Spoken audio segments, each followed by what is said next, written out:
नई 350 एडवेंचर या हिमी। ये देखो, when they go to a showroom you're supposed to look at a 390 which is a 399cc and a 390 which is a 350cc and be like, which one is this? Yep. 3 tries, much heavier than that for sure. हिम्मी भाई क्यों? Please don't come at me, all the Royal Enfield lovers.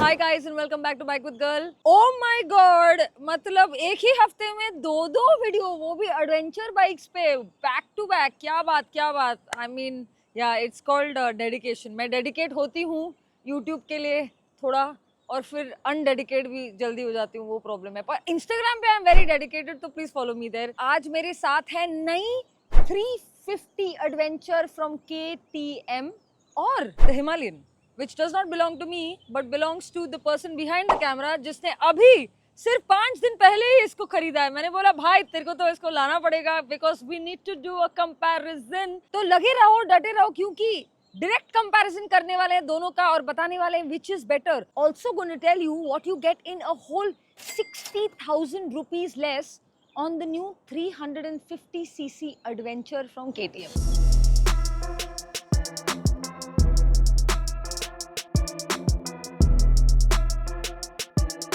चालू करते हैं with the main topic which is the new bike which is the 350cc adventure from KTM। अभी ये bike जो है इसमें कोई नया इंजन तो है नहीं, it is the same engine which has been detuned। इसका जो स्ट्रोक है कम किया गया है and that is why now this is a 350cc engine जो बनाती है 4.5 horsepower less than the 390 which is with the 399cc engine। Torque में आपको ज़्यादा फर्क दिखेगा because now the torque is 5.5 Newton meters less than the earlier 390। अभी जब आप इसको कंपेयर करोगे ना with the others in the market तो समझ आ जाता है कि वो torque actually quite a lot घटा है। और क्या मिल जाता है इस बाइक में, कम लेट मी शो यू। तो just like the 399cc variant, इस पे आपको प्रॉपर राइड मोड्स मिल जाते हैं। ऑफ कोर्स TFT तो मिल ही जा रहा है। आपको इसमें क्रूज कंट्रोल मिलता है which I think is a very important part of a touring motorcycle, definitely so. Traction control मिल जाता है, up and down quick shifter मिल जाता है and basically if you look at the bike हर चीज सेम ही है इस बाइक पे। Nothing has really changed from the 399cc जो अभी भी अवेलेबल है, बाय द वे वो चली नहीं गई है मार्केट से, दैट इज स्टिल अवेलेबल। पर ये जो वेरिएंट है 350cc का, it is come from the GST implications as we all know, so that more people can buy this। इसका जो कॉस्ट है it's 2.8 lakhs ex showroom which is 60,000 rupees less than the 399cc variant and you get everything on it, everything। ये badging हमको raise बेट करने के लिए है क्या, मतलब क्यों? How is one supposed to understand what is going on? Like when they go to a showroom you're supposed to look at a 390 which is a 399cc and a 390 which is a 350cc and be like, which one is this? I don't know, मेरे को चला के समझना पड़ेगा power output के हिसाब से। What the hell man, KTM, this should have been a 350cc over here। I've said what I have to say। Hello Anish on Himalayan। Hello। I will be taking this very soon। Yes। बता रही हूँ तेरे को, ये सिर्फ 5 दिन पुराना बेचारा। I have taken it, I have not asked permission, I am taking it। Here we are on the 350cc adventure। Let's go, leaving this freaking Himalayan behind, bye। I feel loyal to what I'm riding यार, समझ मेरी भावना है। Bye।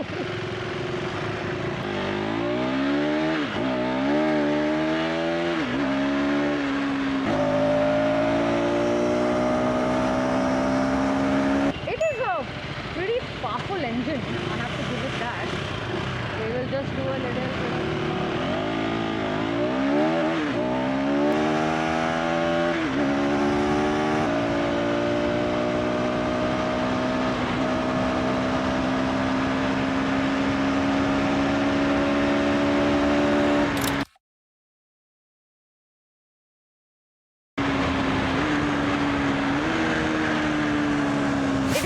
got full KTM attitude of going wild and pagal, but इसकी जो talk है आपको समझ आ जाएगी जब आप इसको टेस्ट राइड करोगे। इसकी टॉक में आपको वो डिफरेंस दिखेगा।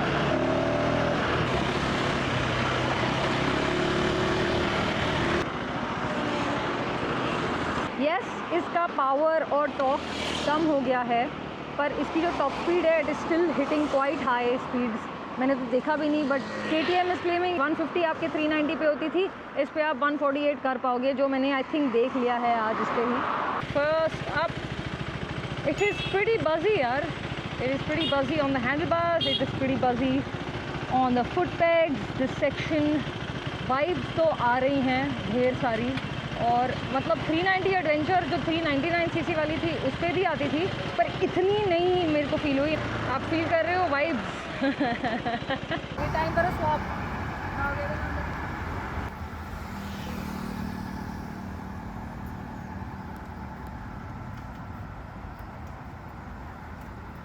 Much heavier than that for sure, especially getting off the stand.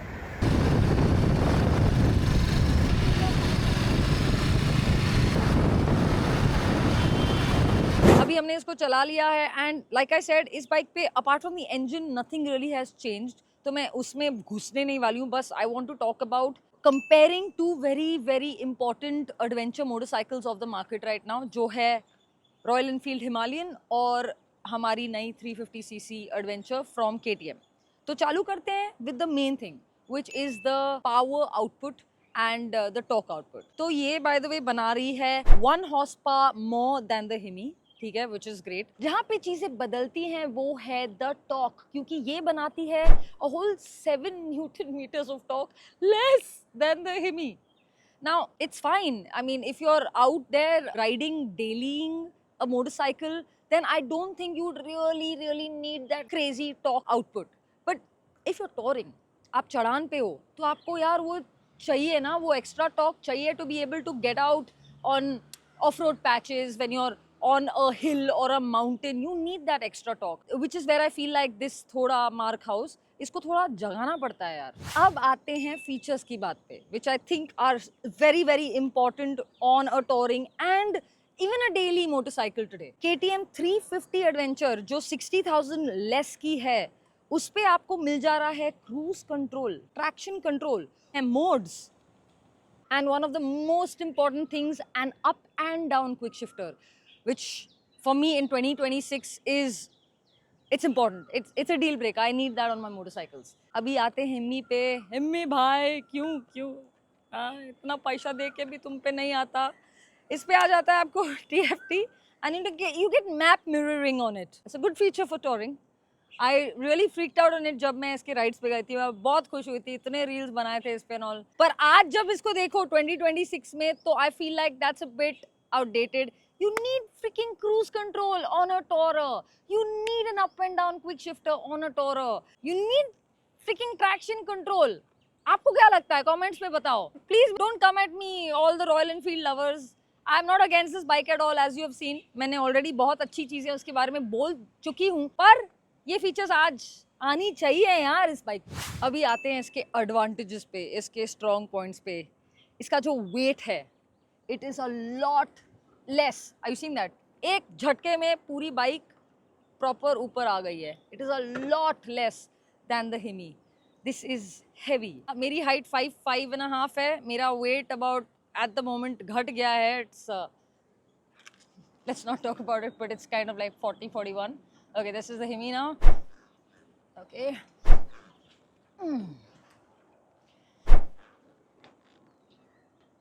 Yep.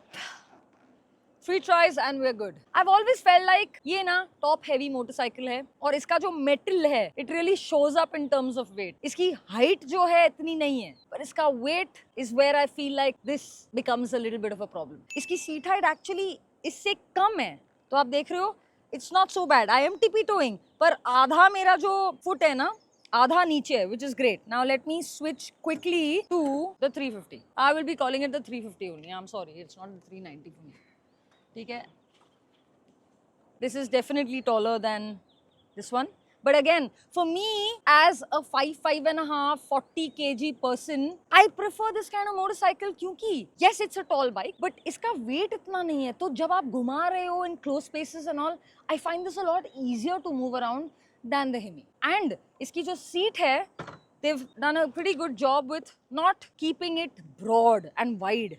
So even if you're a short person, because of the seat being quite narrow, you're able to manage the bike better as a shorter rider. और फिर इसकी seat पे आ जाते हैं तो इसकी seat आप देखोगे यहाँ से नैरो है और फिर वाइड हो जाती है, तो फिर इसकी सीट हाइट और लगती है और उसका वेट और फिर seat height coupled together makes it a harder proposition to move around off-road, closed up spaces, parkings. That's where I find issues with the Himalayan crop up for me. And since we're talking about touring, suspension is a huge part of that equation. दोनों को चला के, I'm going to be honest, these guys have really nailed it with their suspension. Even जब मैंने इसको mountains में चलाया था, मेरे को याद है कि इसकी suspension बढ़िया थी यार, पूरा soak वोक कर लेती है. This also has a good suspension. It's got a WP Apex suspension which is adjustable. Good suspension, but not quite as good as this. And if you're going touring, then you definitely want something which just soaks everything up. This though, on a daily basis, you will more than love this suspension. फिर जब touring की बात आए, you need a motorcycle with a bigger fuel tank. This is your man because इसमें अच्छा बड़ा fuel tank मिलता है आपको, 17-liter fuel tank, whereas this is getting a 14.5-liter fuel tank. तो नई 350cc adventure का ground clearance RTX से ज़्यादा है, FYI. But if you actually now put both the bikes together and look at it, the ground clearance on both the Hemi and the 350 Adventure are the same.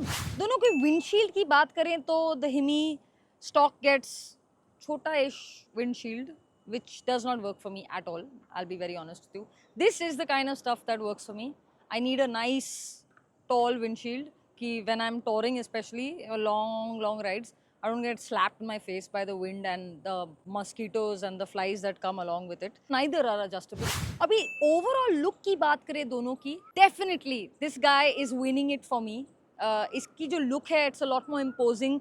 ये bike जो है looks like a proper touring / adventure bike. जब आप इस पे बैठोगे तो लोग मतलब देखते हैं आपको. It's like that. That face also is quite imposing. मतलब bike बड़ी दिखती है. But actually when you go sit on it and you then realize the weight completely disappears.